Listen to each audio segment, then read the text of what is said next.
Hi friends तो construction of analytic function. ठीक है, तो एनालिटिक फंक्शन के अंदर एक टॉपिक होता है कंस्ट्रक्शन ऑफ एनालिटिक फंक्शन, जिसको हम लोग मिलने थॉमस मेथड भी बोलते हैं। ठीक है, मिलने थॉमस मेथड, थॉमसन मेथड। ठीक है, तो देखो इसमें हम लोग अलग अलग केसेस के बारे में बात करेंगे। ठीक है, और इस केस को समझाने से पहले मेरे को ये बताना है कि जो हमारा केस का स्टेप होगा ना, वो 4 स्टेप काफ़ी होगा इसके किसी भी क्वेश्चन को सॉल्व करने के लिए। ठीक है, और याद रखो कि ये जो थॉमसन मेथड है ना, इसको ख़त्म करते ही हमारा एनालिटिक फंक्शन ख़त्म हो रहा है। ठीक है, तो बस इसको ध्यान से पढ़ लो। ठीक है, हार्मोनिक हार्मोनिक वाला जो एक लास्ट टॉपिक बचा हुआ है सिलेबस में, ठीक है, वो हार्मोनिक का बस 1 से 2 या फिर मैक्स टू मैक्स 2 लेक्चर लूँगा मैं। ठीक है, 2 लेक्चर में हार्मोनिक फंक्शन भी ख़त्म और ये मॉड्यूल ख़त्म। ठीक है, उसके बाद कॉम्प्लेक्स इंटीग्रल स्टार्ट होगा, जो कि 10 से 12 लेक्चर में ख़त्म हो जाएगा, 10-15 मिनट का वीडियो होगा। ठीक है, तो इसको भी ध्यान से देखो। ठीक है, तो if the real part of you, ठीक है, of if the real part you of F of Z is given. ठीक है, अब कोई कॉम्प्लेक्स नंबर होता है, ठीक है, उसके अंदर क्या होता है, u प्लस आयोटा वी होता है। ठीक है, तो हमको अगर सिर्फ ये वाला पार्ट दिया हुआ है, ठीक है, u वाला पार्ट, ठीक है, तो u वाला पार्ट दिया हुआ है, तो उसमें क्या करो, उसको पहले स्टेप 1 ये करो कि उस u को x के उसमें डिफ्रेंशिएट कर लो, फिर y के रिस्पेक्ट में डिफ्रेंशिएट कर लो। डिफ्रेंशिएट करने के बाद ये जो हमारा D U upon D X आया है plus iota D V upon D X को इस फॉर्म में लिखना है। ठीक है, और इसको क्या करना है, एफ ऑफ डैश इस फॉर्म में लिख देना है। ठीक है, इस फॉर्म में लिखने के बाद क्या करना है हमको, अब क्या करना है कि हमारा जो वैल्यू था ना D V upon D X, इसके जगह पे बस हमको यहाँ पे ये बीच में मेरा एक सेकेंड, ये माइनस है यहाँ पे। ठीक है, ये इक्वल टू नहीं है। ठीक है, तो ये माइनस है, तो बीच में D V upon D X के जगह पे हम लोग कॉची रायमन इक्वेशन में हम लोग अच्छे से पढ़ चुके हैं ये चीज़ कि हमारा डी वी अपॉन ये जो डी एक्स है वो minus I D U upon D Y होता है। ठीक है, तो उसके जगह सब्सिट्यूट करना है। ठीक है, ये सब्सिट्यूट करने के बाद फिर जो भी वैल्यू आएगा उसमें हमको एक्स को जेड पुट करना है और वाई को जीरो पुट करना है इन एफ ऑफ ये जो हमारा single differentiation of F Z है ना, उसमें हमको Z equal X equal to Z put करना है और Y equal to zero put करना है। ठीक है, और जो स्टेप 4 होगा हमारा, integrate F of dash Z, ठीक है, to obtain F of Z. अब यही एफ डैश जेड को इंटीग्रेट कर देंगे, डिफ्रेंशिएशन को जब इंटीग्रेशन करेंगे तो फिर हमारा वैल्यू नॉर्मल वाला आ जाएगा ना। उल्टा होता है, देखो जब डिफ्रेंशिएशन करते हैं तो उसको वापस इंटीग्रेट करते हैं तो वही वाला चीज़ ला देते हैं जो था पहले क्वेश्चन में। ठीक है, तो वो वाली चीज़ है। ठीक है, तो अभी अगर नहीं आ रहा है समझ में कि मैं क्या बोलना चाह रहा हूँ तो कोई बात नहीं है, क्वेश्चन में अप्लाई करते ही समझ में आ जाएगा कि हुआ गया ये चारों स्टेप। ठीक है, ये चारों स्टेप बस एक फॉर्मेलिटी है कि बता दे रहा हूँ कि हाँ ये चारों स्टेप क्वेश्चन में लगाऊंगा, लेकिन मैथ्स का मतलब यही है कि चीज़ें क्वेश्चन से ही समझ में आती है। ठीक है, तो कोई चिंता नहीं है, बस सुन लो। ठीक है, अब बात करते हैं हमारा केस 2। ठीक है, if imaginary part of V of F of Z is given. ठीक है, तो imaginary part U plus iota V जो होता है उसमें इमेजनरी पार्ट तो हमारा वी ही होता है। ठीक है, तो step 1, find del we upon del x and del we upon del y. हमको del we upon del x find out करना है और del we upon del y find out करना है। ठीक है, तो अब अगला स्टेप क्या होगा, हमको ये जो फंक्शन होगा उसका एफ डैश जेड करना है फाइंड आउट, तो del you upon del x है plus iota del we upon del x है। ठीक है, तो इसके जगह पे आप del we upon del x substitute कर सकते हो कॉची रामन इक्वेशन से। एनालिटिक फंक्शन ही टॉपिक का नाम है, तो ऑब्वियसली ये एनालिटिक फंक्शन में का क्वेश्चन होगा इसके अंदर। तो बस तो del we upon del X का हम लोग को डेल, सॉरी ये तो सेम रहेगा, लेकिन del you upon del x को del we upon del y substitute करना है। ठीक है, इन दोनों को सब्सटीट्यूट कर देना कॉची रायमन से, तो बात बराबर ही हो जाएगी। ये पूरा इक्वल टू लगा दिया, दोनों टर्म इक्वल ही है, तो इसकी जगह पे ये लिख देना और यहाँ से उठा के यहाँ डाल देना। ठीक है, यहाँ से उठा के यहाँ डाल देना और यहाँ से उठा के यहाँ डाल देना और हमारा एफ ऑफ डैश आ जाएगा। जब एफ डैश जेड आ जाएगा तो क्या करना है, हमको एफ डैश जेड का जो भी वैल्यू आएगा उसमें एक्स को जेड पुट करना और वाई को जीरो पुट करना, फिर इंटीग्रेट कर देना एफ डैश जेड को ताकि हमारा एफ ऑफ जेड फंक्शन आ जाए। ठीक है, अब इसको एक न्यूमेरिकल के थ्रू समझेंगे। अगर चीज़ें समझ में नहीं आई हैं तो मेरी गारंटी है कि ये न्यूमेरिकल करके आप लोग सब समझ जाओगे। ठीक है, तो देखो हमारा क्वेश्चन क्या है, पढ़ो एक बार। Find the analytic function f of z, दोस्त imaginary part is given by v equal to e के पावर एक्स ये x sine Y plus y और कॉस वाई, ठीक है। तो हमको क्या करना है, हमको अभी जो मैंने 4 स्टेप बताया आपको वी वाले इमेजिनरी पार्ट के लिए, जिसका थर्ड और फोर्थ स्टेप ये है, ठीक है। तो हमको क्या करना है, पहले हमको फाइंड क्या करना है, del we upon del x, फिर del we upon del y, वो सारे स्टेप को हम लोग अप्लाई करते हैं, ठीक है। तो देखो given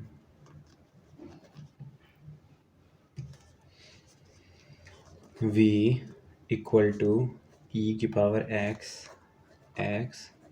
sign Y plus Y cos y, ये हो गया। अब हमको del we upon del x equal to e की power x sine Y plus Y cos Y plus ई की power x into sine y, ठीक है, ये हो गया। अब del we upon del x हमको मतलब पता चल गया। अब इसका डिफरेंशिएशन मैं एक बार समझा देता हूँ, हो सकता है कुछ लोगों को नहीं आया होगा समझ में, ठीक है।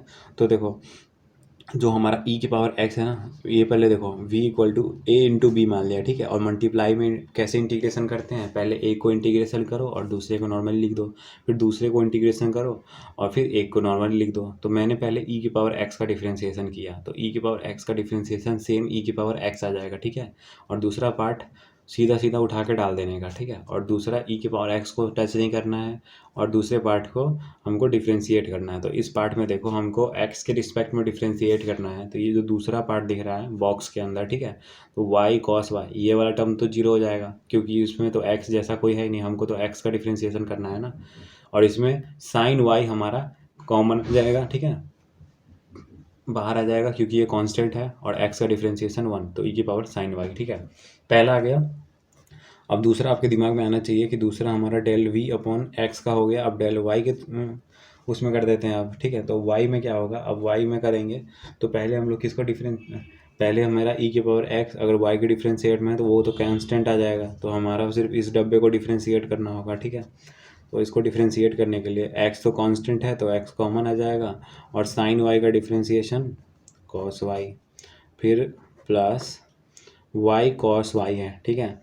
तो इसका डिफ्रेंशिएशन हमको करना है, तो इसका डिफ्रेंशिएशन क्या होगा मेरा, माइनस मतलब प्लस वाई कॉस वाई का डिफ्रेंशिएशन क्या होगा बताओ एक बार। तो पहले क्या करना है, अब a इंटू बी वाला फॉर्म दिख रहा है हमको और यहाँ पे y के रिस्पेक्ट में दोनों में y है, ठीक है। तो पहला y का डिफ्रेंशिएशन 1 आ जाएगा और cos y को जैसा तैसा है वैसा ही उतार देंगे, ठीक है। और फिर अब क्या करना है, अब हमको y को हाथ नहीं लगाना है तो y को वैसे ही लिख दिया और cos y का डिफ्रेंशिएशन होता है माइनस साइन y, ठीक है। तो ये वाला इक्वेशन लिख दिया। अब इसको लिखने के बाद फर्दर क्या करेंगे हम लोग वो देखना है हमको, ठीक है। तो अगला स्टेप देखो क्या था, ये निकालने के बाद हमको एफ डैश जेड निकालना है, मतलब एक बार डिफरेंशिएट निकालना है हमको कॉम्प्लेक्स नंबर का, ठीक है। तो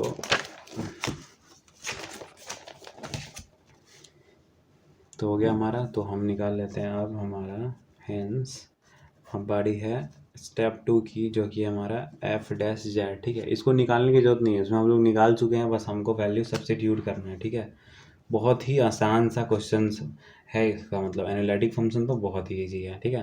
तो del you upon del X plus iota del we upon del X, ठीक है, ये हो गया। अब हमको क्या करना है, अगला स्टेप बताओ, आप लोग को तो मैंने अच्छे से बताया था, तो अगला स्टेप सोचो क्या करना है यहाँ पे। देखो तो अगला step del you upon del X की जगह पे क्या सब्स्टिट्यूट करते हैं, del you upon del Y. अगर फिर भी ये लिखने के बाद समझ में आया है ना, तो देखो मेरे पास del we upon del x तो है ही, लेकिन हमको del you upon del x वाला टर्म नहीं दिख रहा है, तो बस इसके जगह पे del we upon del y कैसे सब्स्टिट्यूट कर सकते हैं, तो कॉची रायमन से सब्स्टिट्यूट कर सकते हैं। तो del you upon del Y इसकी जगह पे लिख दिया और आगे का टर्म सेम रहने दिया, del we upon del X, ठीक है। और आगे लिख देना एग्जाम में कि हाँ कॉची रायमन इक्वेशन लगाया है हमने, ठीक है। तो ये हो गया हमारा। अब इसके बाद देखो, इसके बाद क्या करेंगे, इसमें डेल जो हमारा डेल वी है ना, ये डेल वी है, del you upon del x equal to del we upon del Y, ठीक है। तो वही चीज़ है, मिस्टेक हो जाती है तो कोई बताने वाला नहीं होता, खुद ही देखना पड़ता है, ठीक है। तो कोई बात नहीं है, लेकिन मैं फाइनल को इतना पता है कि मैं लास्ट सॉल्यूशन करते करते तक अगर मेरे से कोई मिस्टेक हो जाता है तो मैं वो ठीक कर देता हूँ, ठीक है। गलत तो कभी नहीं पढ़ाऊँगा, ठीक है। तो वो वाली चीज़ है, बस ट्रस्ट रखो और ध्यान से पढ़ो, मेरी गारंटी है कि सब कुछ समझ में आएगा, ठीक है। तो ये हो गया। अब इसको ऐसे लिख दिया मैंने। अब लिखने के बाद बस हमको क्या करना है, del we upon del Y का वैल्यू सेम यहाँ पे सब्स्टिट्यूट कर देना है, और आयोटा के बाद जो del we upon del x है उसका सेम यहाँ सब्स्टिट्यूट कर देना है, ठीक है। तो देखो सब्स्टिट्यूट कर रहा हूँ मैं, तो del we upon del x है मेरा ये रहा ई के power X cos Y plus cos Y minus Y sine Y, ये हो गया। अब इसके बाद हम लोग क्या लिखेंगे, इसके बाद हम लोग प्लस आयोटा लिखेंगे, और आयोटा के बाद del we upon del x है, तो del we upon del X, ये वाला पहला पार्ट, तो उसको सब्स्टिट्यूट करना है, तो बस उसको सब्स्टिट्यूट कर दो फाइनली। तो इसको मैं लिख देता हूँ ई की पावर एक्स, ठीक है, X sine Y plus Y cos Y और प्लस ई की पावर एक्स साइन वाई, ठीक है। ये हो गया मेरा। अब इसके बाद जब ये हम लोगों ने लिख दिया है तो इसके बाद अगला स्टेप क्या होता है, एफ डैश जेड लिखने के बाद put X equal to Z and Y equal to 0 in F dash Z. अगला स्टेप यही होता है, देख लो, थर्ड स्टेप मैंने बोल दिया था कि एक्स के जगह पे जेड पुट करना, वाई की जगह पे 0। तो देखो हो सकता है उस समय स्टेप बोल रहा था तो उतना पल्ले नहीं पड़ रहा होगा, लेकिन अभी क्वेश्चन में सब आ रहा है कि नहीं समझ में, तो वो वाली चीज़ है। बस थोड़ा सा धैर्य रखना होता है, न्यूमेरिकल का वेट करना होता है, उसके बाद सारी चीज़ें अपने आप समझ में आती हैं, ठीक है। तो देखो अब x के जगह पे z पुट करेंगे और y के जगह पे 0 पुट करेंगे, ठीक है। और यहाँ पे मैं डायरेक्ट लिख रहा हूँ, ठीक है, आप लोग खुद से भी पुट कर सकते हो। यहाँ पे देखो x के जगह पे z डाल देना, e की पावर z कॉस 0, फिर कॉस 0, फिर माइनस y के जगह पे 0 पुट करोगे तो ये टर्म ही गायब हो जाएगा। तो इस तरह से आप लोग खुद से सब्स्टिट्यूट कर लेना, ठीक है। मैं डायरेक्ट लिख देता हूँ वैल्यू जो आता है e की पावर z, और x के जगह z, कॉस के जगह पे 0 प्लस कॉस 0, और लास्ट वाला टर्म तो 0 हो जाएगा, फिर प्लस आयोटा इंटू ई की पावर क्या हो जाएगा, z हो जाएगा, और फिर ई की पावर z और x के जगह पे z और साइन 0, और ये प्लस इंटू वाई है तो ये भी वाला टर्म 0, और फिर प्लस साइन, प्लस क्या करेंगे हम लोग, जो हमारा साइन वाई है ई की पावर एक्स साइन वाई, ठीक है। तो उसका क्या करेंगे, ये भी हमारा 0 हो जाएगा, क्योंकि साइन 0 क्या होता है, 0 होता है, तो प्लस 0, ठीक है। तो साइन 0 0 होता है तो वो 0 हो गया, ठीक है। तो ये पूरा टर्म कैलकुलेट हो गया। अब जब इसको कैलकुलेट करोगे तो ये वाला पार्ट साइन 0, तो ये वाला पार्ट तो पूरा 0 हो जाएगा, ठीक है। और ये वाला पार्ट रह गया हमारे पास, तो इसमें क्या होगा, ये जेड हो जाएगा, और कॉस 0 होता है 1, तो क्या बच जाएगा, ई की पावर जेड इंटू इसका z और फिर प्लस 1, ये बच जाएगा। अब देखो अब लास्ट स्टेप क्या है हमारा, जो हमारा एफ डैश एड जो ऑब्टेन हुआ उसको इंटीग्रेट करना है, एफ डैश जेड जो ऑब्टेन हुआ उसको इंटीग्रेट करना है, मतलब ये ऑब्टेन हुआ, देखो कितना आसान सा ऑब्टेन हो गया। अब इसको इंटीग्रेट कर दो, ठीक है। ऐसे ही कैलकुलेट करोगे ना तो ऐसे कुछ आसान सा आएगा, उसको इंटीग्रेट कर देना, ठीक है। तो कोई भारी इंटीग्रेशन नहीं आने वाला है, नॉर्मल बेसिक इंटीग्रेशन ही आपको आएगा, ठीक है। तो integrating both side with respect to z, ठीक है। तो हमारा f of z equal to integration z plus 1 E की पावर z dz, ठीक है। अब हमको इसका इंटीग्रेशन करना है, तो इसका इंटीग्रेशन हम लोग कैसे लिखेंगे, तो देखो यहाँ पे, तो हमारा जो पहला इंटीग्रेशन हम लोग लिखेंगे उसको ध्यान से देखना अभी, ठीक है। तो इसको कैसे इंटीग्रेट करेंगे, सोचो। इंटीग्रेशन इसको u इंटू वी वाला लगा दें हम लोग, जैसे अभी मैं साइड में फार्मूला लिख देता हूँ पहले को। तो इंटीग्रेशन जो है मेरा, इंटीग्रेशन देखो ये बेसिक है, जैसे डिफरेंशिएशन में यू वी रूल था, तो इंटीग्रेशन में भी एक यू वी रूल होता है, सेमेस्टर 1 में भी आप लोग ये चीज़ पढ़ के आए होंगे, ठीक है। तो हमारा U V D X equal to U differentiation v dx, ठीक है। ये पहला टर्म होता है और दूसरा होता है हमारा माइनस, ठीक है। माइनस के बाद होता है मेरा डेल u, यहाँ पे एक ब्रैकेट लगा दो, डेल u डेल x, ठीक है। और ये इंटीग्रेशन होता है मेरा v dx, ठीक है। तो सेम जब आप ये फार्मूला अप्लाई करोगे u इंटू वी रूल वाला, तो आपका डायरेक्ट इंटीग्रेशन आ रहा होगा। अब देखो ये बेसिक इंटीग्रेशन है, अब इसको मैं समझाते नहीं बैठ सकता, ठीक है, क्योंकि ऑलरेडी हमारा काफ़ी ज़्यादा लेंदी हो चुका है ये प्लेलिस्ट। तो आपको u into V basic integration है, इतना तो आप लोग 12th में बहुत बार कर चुके हो, ठीक है। तो इसको मैं अब डायरेक्ट लिख देता हूँ कि मेरा वैल्यू आएगा z+1 e की पावर z माइनस e की पावर z प्लस c, ठीक है। और आइलेट रूल वगैरह याद होगा ना, 12th वाला आइलेट रूल लगता है u इंटू वी के लिए, ठीक है। तो वो सारी चीज़ें अगर नहीं याद है तो एक बार 2 मिनट लगेगा, ज़्यादा से ज़्यादा 2 मिनट लगेगा। आइलेट का प्रायोरिटी गूगल पे डाल के सर्च कर लेना और इसमें पुट कर देना वैल्यू, और आपका आंसर आ रहा होगा बहुत आसानी से, ठीक है। क्योंकि अभी मैं बता भी दूंगा ना, तो एग्ज़ाम में खुद से इंटीग्रेशन कैसे करोगे, सेम क्वेश्चन तो वैसे भी नहीं आने वाला है। तो एक बार खुद से रिसर्च करके और खुद से देखना, याद करना उस चीज़ को, क्योंकि आपने अगर 12th में नहीं पढ़ा है अच्छे से तो वो तो आपकी गलती है। तो अभी 2 मिनट में अगर गलती सुधर रही है तो सुधारो ना, क्या दिक्कत है।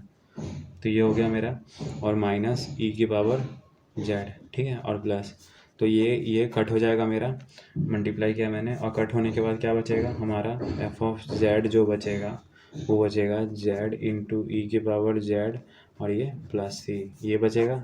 ये एफ ऑफ जेड हमारा फाइनल आंसर आ गया, ठीक है। तो आज के लिए इतना ही। अगले लेक्चर में मैं 2 न्यूमेरिकल लूँगा इसके ऊपर बेस्ड, ठीक है। और उसके बाद एक मैं काफ़ी इंपॉर्टेंट न्यूमेरिकल ले लूँगा, जो कि बहुत हर यूनिवर्सिटी में कंपलसरी सेक्शन में ज़रूर आता है। वो 10 नंबर का या 7 नंबर का या 8 नंबर का, जितने भी नंबर का, 5 नंबर से तो ज़्यादा ही का ही आता है। तो एक लास्ट में एनालिटिक फंक्शन, अब इतना अच्छा टॉपिक है तो एक न्यूमेरिकल तो अच्छा वाला आएगा ही सही। तो वो वाला हम लोग एक लेक्चर पहले लूँगा, 2 और क्वेश्चन प्रैक्टिस कराने के बाद फिर उस क्वेश्चन को हम लोग प्रैक्टिस कर रहे होंगे, ठीक है। तो आज के लिए इतना ही, थैंक यू।